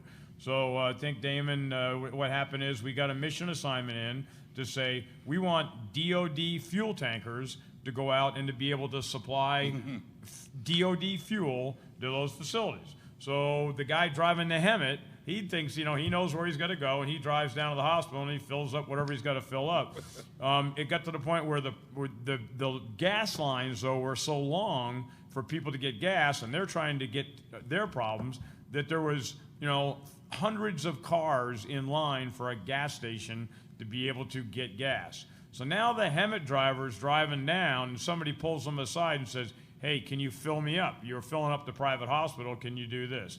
And that's where we've got to be able to make sure we stay in our lane. Now, initially, the answer was we're only going to give fuel to public entities and not the private entities. But then it got to the point where at some point we got the go-ahead to actually park a Hemet fueler at a gas station, and cars came by and we gave them gas. So it goes back to we're compassionate soldiers, we want to do the right thing, but you just got to be able to make sure you kind of stay in your lane to be able to understand, how those ROAs go out. And there's a whole business part of this that you don't need to know about, but it goes back to at some point, if DOD does something, DOD is big enough where they can probably absorb leaning forward. But there's other times where, you got to make sure that we aren't giving exposure back to the federal government somewhere where we're doing something that our heart might say we ought to do, but it's just tough. Real estate's a good example. If somebody wants a blue roof, says, hey, I forgot to fill the form out. You're doing blue roofs. You did house number 2, house number 3. Can you come do house number 4? Well, you actually have to have permission to walk onto somebody's private property to do a blue roof, and it's got to actually be signed in a form. Nobody wants to hear that in the middle of a storm, but there is some litigation. So this is where know the rules, stay in your lane. And I got to admit, and I love FEMA, but I tell you what, these guys lean forward something wicked. And if there's ever even a chance that somebody needs help, they will be the ones that sign on the line, even if it means that maybe you're going to go down and do something, maybe it's not needed. But you talk about an organization that is extremely aggressive in taking risk and doing the right things for the right reason. My hat's off to FEMA. So, Bob, I don't know whether you want to add any more to that, but I think that's probably the biggest single pitfall we have. No, I agree with you completely on FEMA and the relationship that we have with the other departments and agencies. And I would point out, as you just did with the fuel issue, the department does get involved in a number of issues that you wouldn't normally think of the Department of Defense being involved in when it comes to these disasters. It fundamentally comes back to we have the capabilities, and because we have the capabilities, there's great expectations at very senior levels in the government. And having worked for probably the last 10 secretaries, I can tell you when it comes to disasters and emergencies, the president looks to FEMA to lead them, but looks to DOD then to be responsive with its capabilities. And we will do a lot of things to help out, and we always find the way. The nice thing about the Defense Department, I think in OSD we've got about 500 lawyers, and we can always find a way to get things done. So it works out that way. Thanks. Thank you. If you would, I'd like to go to our last question. The core competency of deliberate planning may be the greatest asset the military has in preparing for and responding to complex catastrophic events. How can that competency be leveraged from other government functions and agencies to ensure unity of effort while preparing for and responding to catastrophic incident? General, you want to take the lead? Yes, sir. Well, I think Mr. Penn talked about it. We've come a long way in our ability to plan for really a campaign type of a planning event for the major catastrophic events. The core competency in the military of being able to do deliberate planning is already taking place within the states, and the integration with the all hazards plan that the state do. I mean, I've seen it across the states that I visited in my previous job. They really are getting after it because the planners within the military within that state are helping out. Army North has also been absolutely amazing in training their DCOs and their DCEs to get involved with the state plans, help them develop those state response plans. So the next step, as we have a full understanding of the state plans and how DOD can support within a state the all hazards response requirements of getting to a regional complex catastrophe. How many people in here know the specifics of what will happen if New Madrid goes, the New Madrid seismic? Not very many. So the last time it went was a little over 100 years ago, and when it went, the Mississippi River flowed backwards for about 6 days. Every line of communication across the Mississippi River will come down. The impacted number of states, I think, is, I don't know, Mr. Penn, you probably have the more specific on that. It's several states directly impacted. St. Louis will be severely impacted. And the commodities that flow across the Mississippi River to the east, including food and fuel and other things, is going to go away. That is a complex catastrophe. That's going to involve all of us. And so I think as we graduate from where we are now, and we're at the state, we're pretty good at dealing with maybe the state-specific federal agency response to a catastrophe within a state or 2 states. You know, Sandy was, well, you can put the whole eastern seaboard in Texas, but Sandy was a few states. But I think as we start really looking at the capabilities we have to do large-scale planning, that's where I think the competencies of the military working with FEMA, because I think there's 4 FEMA regions involved in New Madrid, all tied together. That's where I think the next step of that core competency of DOD working with FEMA and with the states can come in developing a comprehensive campaign plan for a complex disaster. Very good.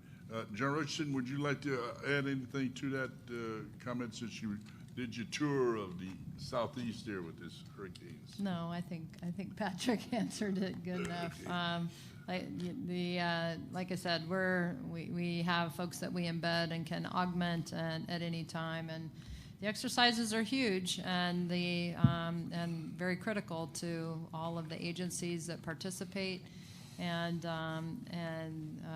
what it takes in a New Madrid scenario would really open your eyes when you see how many different agencies are involved, and at the state and local level to handle something like that, as well as the federal level.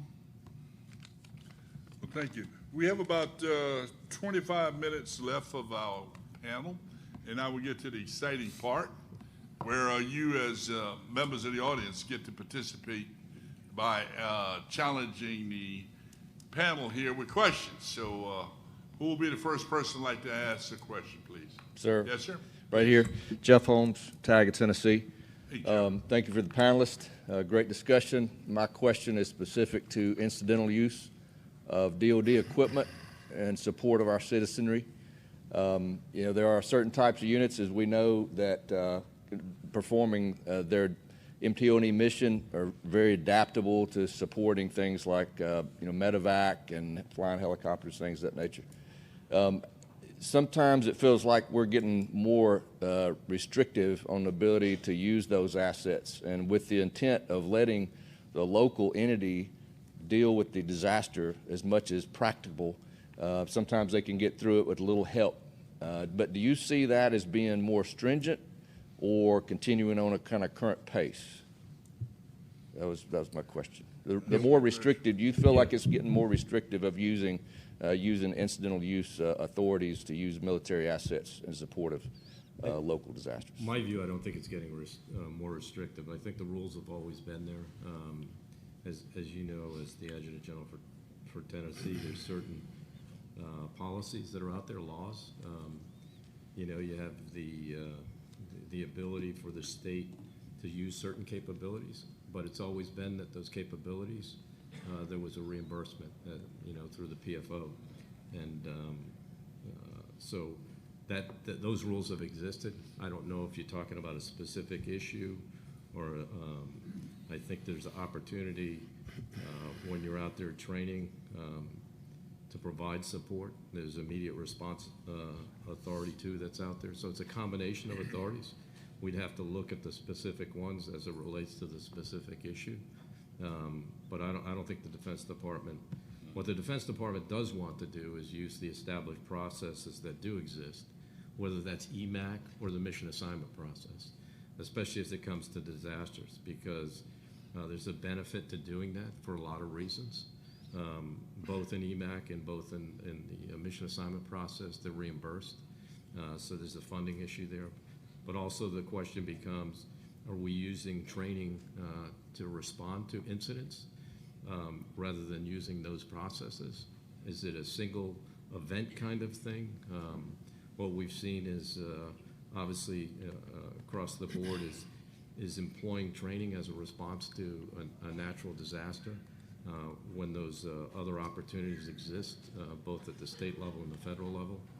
And so right now we're working on that particular issue to examine, you know, how much of that goes on, when it goes on, and then obviously, you know, there is a difference between a state activity and a federal, specifically a DoD responsibility. It's important, as I spoke before in the beginning, it's a federalist system, and that federalist system has different authorities and different responsibilities to deal with. All right. Thank you, sir. Yeah. I'm glad to talk more about it, but we can do that later if you'd like to. Anyone else like to add to that? That's one that comes up quite often. Are they still restricted by the Economy Act? Well, Their restriction, would you talk to that a little bit? Because sure. Folks, I mean, there's lots of authorities, right? The Economy Act is really designed for federal departments to federal departments. The Economy Act is when, for example, we get a request. It could be a request from another department, any department, asking for DoD support.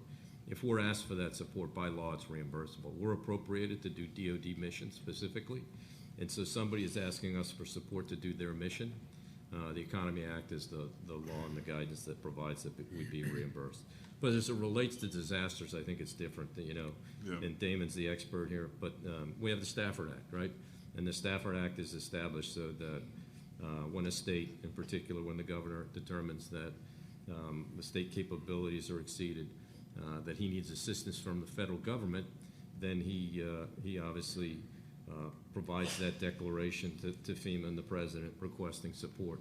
It can be a major declaration or emergency declaration, depends on the size and scope, and if you go through the Stafford Act. But the great thing about that is what that does is it begins to flow federal support.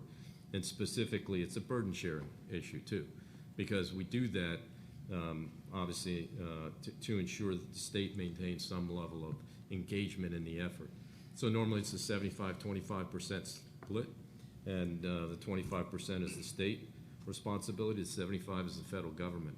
Just to give you an example, though, and again, Damon's the expert, so I don't want to keep talking here, but the number of disasters that have had declarations over the last 20 years is incredible. And so the federal government has, through the DERF, which is the Disaster Response Fund, provides that funding, and it's pretty significant amount of funding that is made available every year. I think part of one of the goals that FEMA has had over the years is to ensure that the states, again, it comes back to preparedness, comes back to the federalist system, and who ultimately has responsibility to the citizens of the state. And when the federal government is needed, we have the Stafford Act that allows us to do that. And we'll go to the gentleman on the right. I think you were next. Yes, sir. Christopher Haney, Homeland Security, Remote Sensing Advisor. I want to connect a dot on a couple things that were said. Damon Penn mentioned, like Long Island at Sandy, didn't know they had the need because comms were down. A substitute for comms is situational awareness. Situational awareness, particularly exquisite, not just the lay of the land, the terrain, and the waterways, but down to the granular human level. For lines of communication, are they obstructed? Are you going to need heavy equipment to clear the obstruction? Is a bridge out? That situational awareness, to me, in military terms, sounds like a force enabler or a disaster response aid enabler, but it's not clear to me that we're requesting the right amount, the right type, quick enough that would be useful to the most levels of government. So I throw out, part of the question is, would exquisite situational awareness, rapidly collected and made available in an address searchable portal, help the entire response of FEMA, Army Corps, and the Guard in getting the people, the equipment, and the aid material in? And one example of this would be, instead of an NGB aircraft or a P-8 or something doing an oblique shot, flying around looking at something, comprehensive area collection, geo-registered, map-ready, mission-ready, vertical and 4-axis oblique, so you can see the roof and all 4 sides of any structure or any road, line of communication or critical infrastructure in the area. Done within a week, 3-inch color, done within a week in an address searchable portal. Would such a capability enable streamlined response in a way that's a bit more beneficial for these larger scale disasters like Harvey in Houston or Maria in Puerto Rico? Yeah, so good question. So, yeah, situational awareness is at the center point of trying to figure out what the response is going to be. But to be honest with you, I can't wait a week. I have to know in time then, if we task DOD as an example, then I've still got them to go through the approval process. They got to generate the forces. They have to alert the forces. They have to put them on the ground, and then they have to move to where we are. And as General Honore mentioned, when we talk about managing the expectations, that's really not within the expectations of our citizens. So my challenge, for me anyway, in my job is not getting imagery. My problem is managing imagery. I've got imagery from everywhere. I've got everything that DOD has. I've got every satellite that you can imagine that's available to me. I've got the Civil Air Patrol that we can fly on specific missions that can take pictures of everything that we need to do. We've got geospatial experts that can break down everything that we talked about and do exactly what you said and look at the 4 sides of a house. But what does that tell me about what the need on the ground is? I've got a neighborhood that's flooded out. Did the neighborhood evacuate, or are we doing search and rescue in the neighborhood? If the neighborhood is evacuated and they're in a shelter, then now I've got an issue where I need to provide food and water to the shelter, but not necessarily the search and rescue part. So part of the task is, and General Richardson alluded to this earlier, is having some tactical patience as well. Because you have assets and you're ready to deploy them, and what you have, you got to make sure you send to the right place, because you can't pick them up and move them again in a lot of cases. But trying to figure out what that is and what the right balance is what the challenge is. And you're going to get a lot of that from the states and locals, but there's some processing that has to happen as well. Because if you are right in the middle of a fire, the whole world is on fire. If you're watching a fire on television, somebody's got an issue, but I'll change the channel and watch the ball game. So things are kind of different. But yeah, situation awareness is everything. But my personal challenge is processing all of the data that I already have and not necessarily getting more data. So let me take a swing at it from 2 other angles. First of all, most of the local officials don't want to necessarily ask for help for there's a lot of the reasons we heard earlier, okay?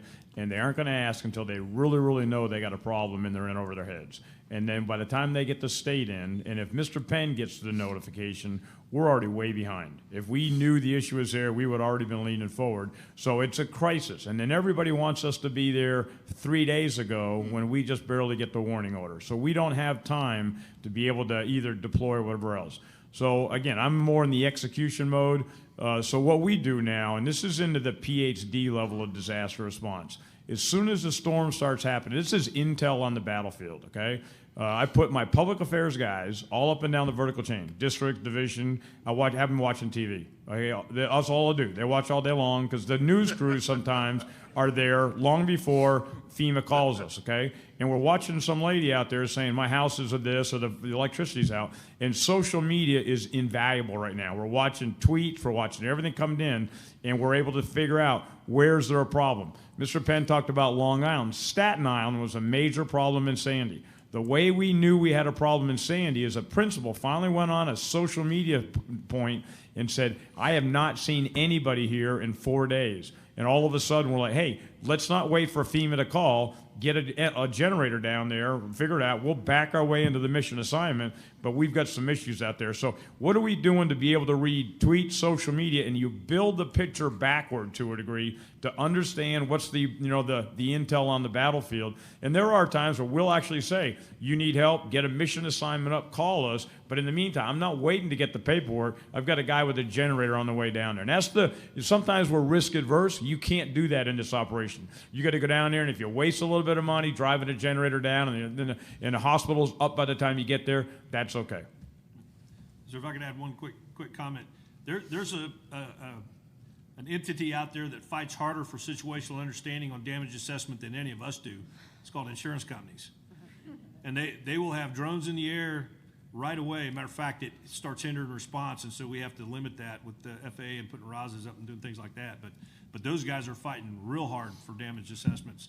And if we can tap into that someday, that would be kind of cool. And quick comment on that. There is one of the largest consortiums for insurance is National Insurance Crime Bureau, 1,100 property and casualty companies for homes and autos. I think it's out of Council Bluffs, Iowa. They have a single geospatial intelligence center in Boulder.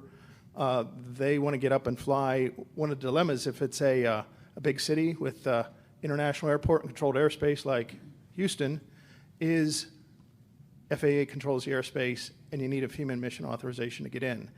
And you might have the perfect imagery that both the residents, the local, the city, county government need, but if that FEMA doesn't grant a mission authorization to a commercial or .org entity to service the insurance companies, and they're also providing that to first responders for free, it doesn't happen as quick as it needs to. Yeah, the challenge is that's not entirely correct. Yeah. Okay, FEMA doesn't decide who gets into the airspace. The FAA makes that decision.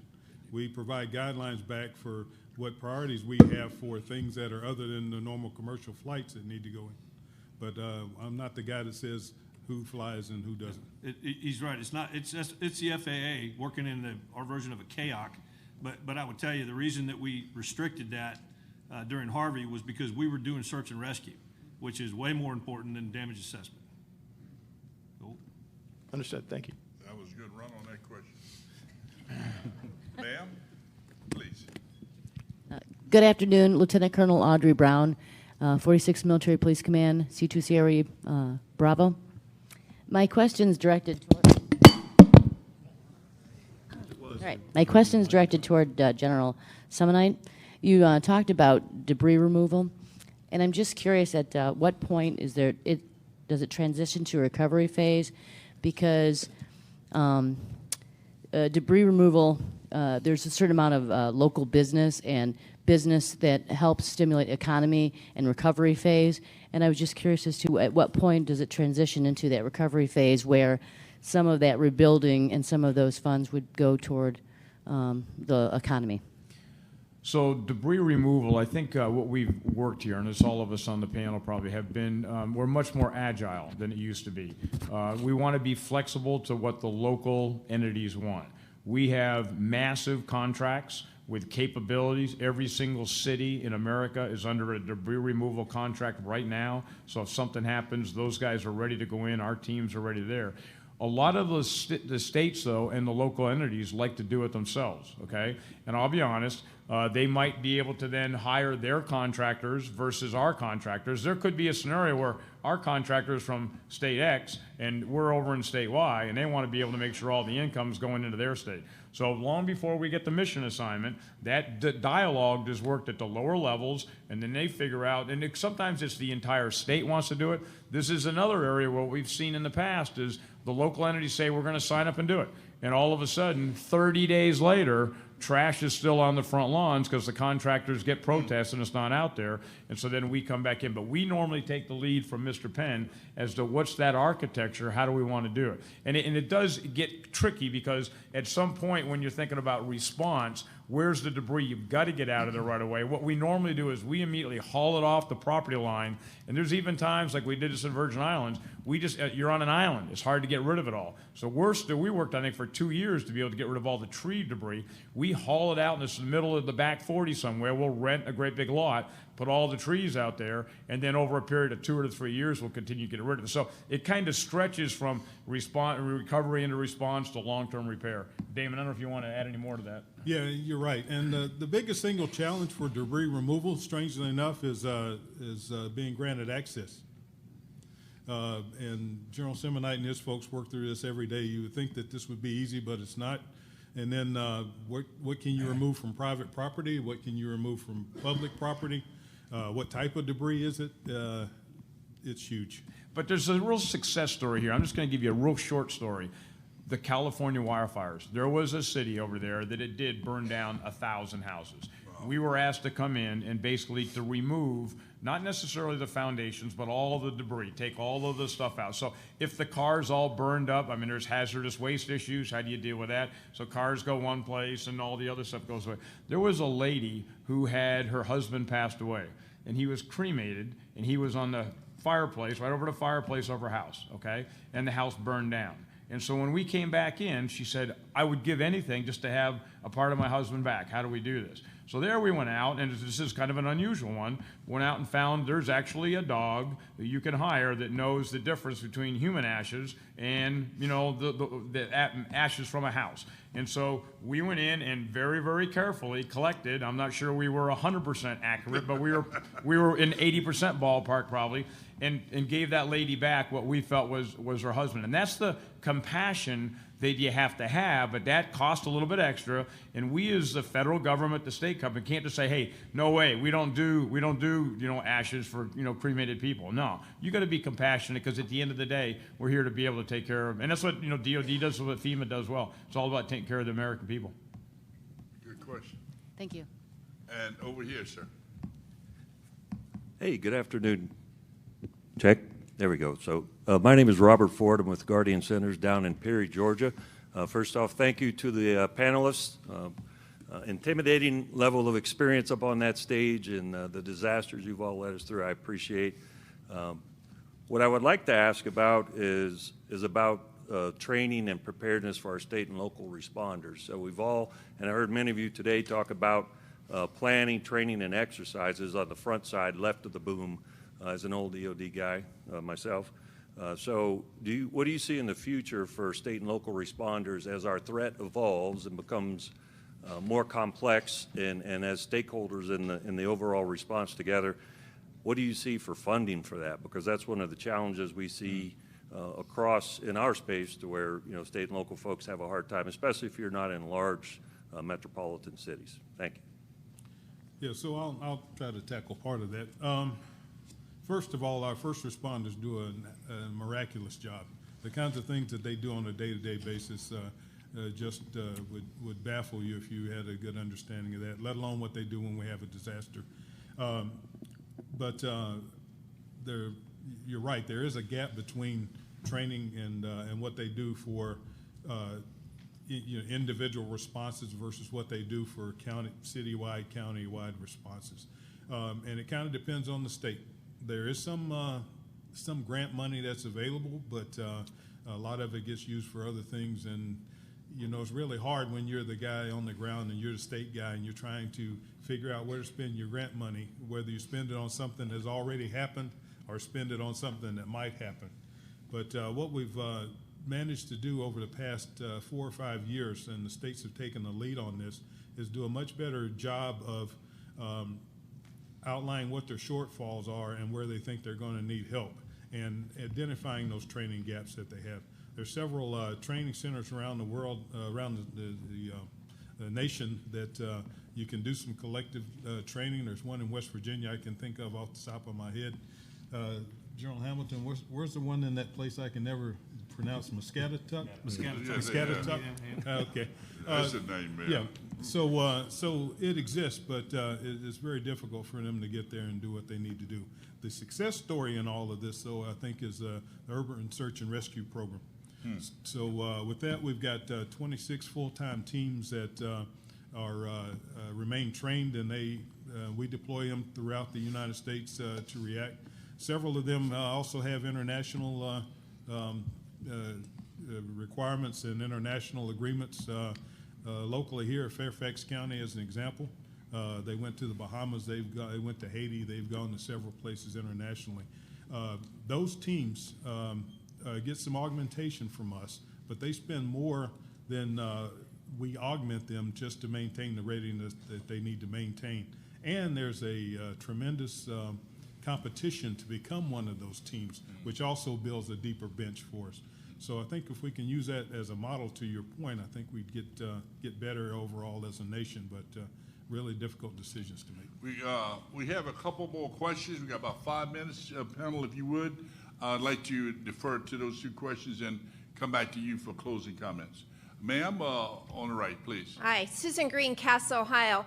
My question is, to what extent is there pre-disaster event planning, coordination, and communication with NGOs such as the American Red Cross, national church organizations, and resource-rich corporations for response and recovery unity of effort? Great question. I'll start. I hate hog the mic, but great question. So in our National Response Coordination Center, we've got 122 seats where we manage the federal response. A third of those are for, or 2/3 of those rather, are for our federal partners and our non-government organizations. So Red Cross has a seat there. Several other, I think there are 14 other NGOs that have a seat, and they come to us and every time we activate, and that's where they start. So they are critical of what we do, and they're an integral part of what we do. What we've done as part of the new National Response Framework that will be released hopefully in a few weeks, you'll see the addition of a ESF 14, which includes a much better part of inclusion for our civilian counterparts and our NGOs than we had before. So where we had one person that would make a call and talk to industry over the course of a day and normally just get a weather update, now we've got a team that does that full time, and when you see the National Response Framework, I think you'll be impressed with how we've really laid that out and how much involvement that we have through all levels. So that's a great question. That's a efficiency we've had for quite a while, but I think we're on the right track to getting it corrected. But all of those entities that you mentioned as an example are what we count on to do feeding. So you think when we move 1 million meals ready to eat and 1 million bottles of water that's going to take care of something? That's just the tip of the iceberg. Those organizations that you mentioned are the ones that do the long-term feeding, and and at the state and local level, they all have relationships with the shelters. I went to a mega shelter in Texas here a few months ago, and integral to what they were doing was the built-in feeding that they had from several local organizations that not only brought the food and the equipment, but they also brought other wraparound services like child care, and it was just an incredible thing to see. Thank you, Damon.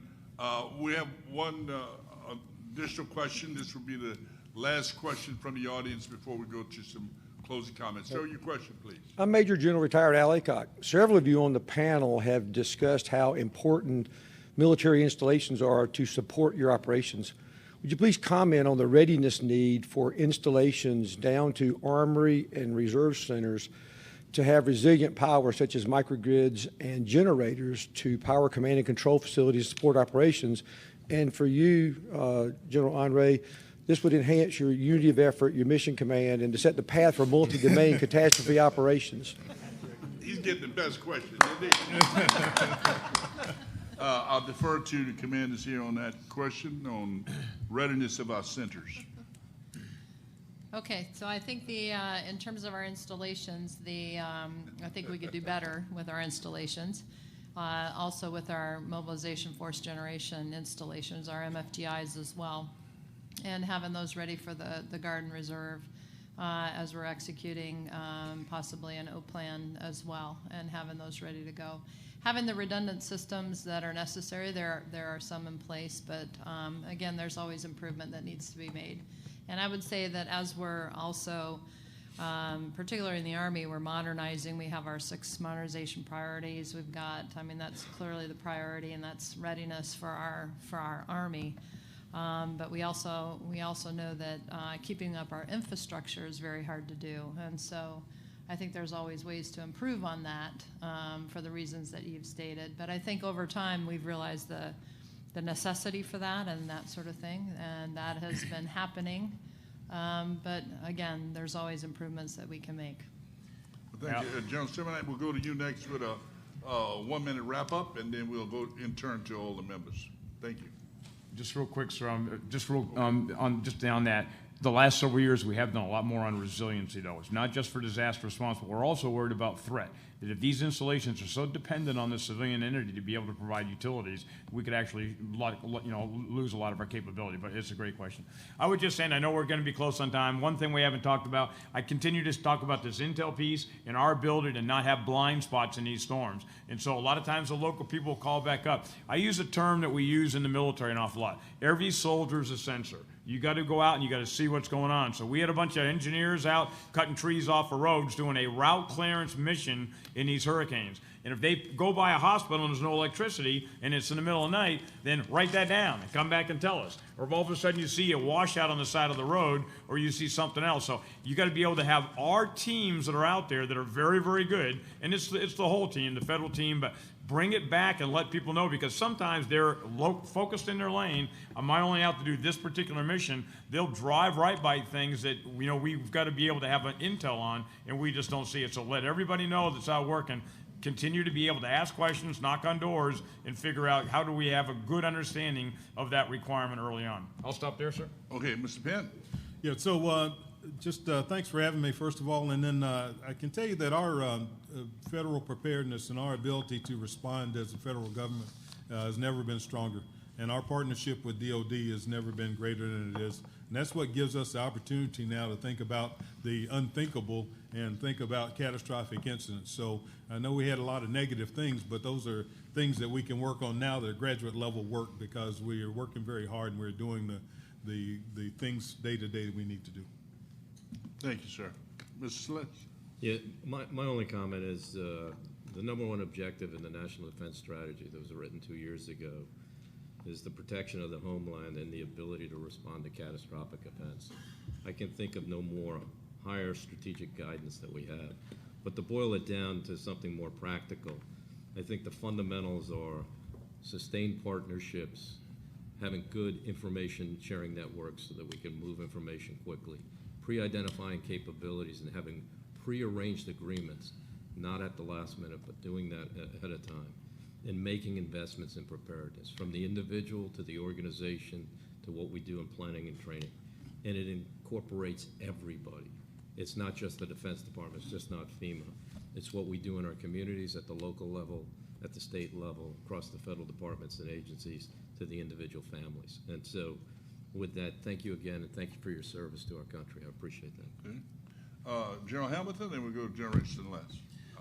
So I think that we've come a remarkable distance in our ability as DOD to respond to incidents within the states and across the country.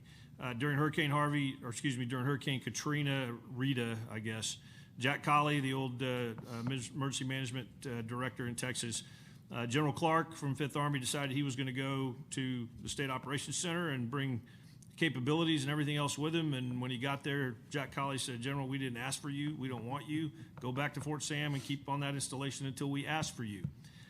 We've now progressed to the point where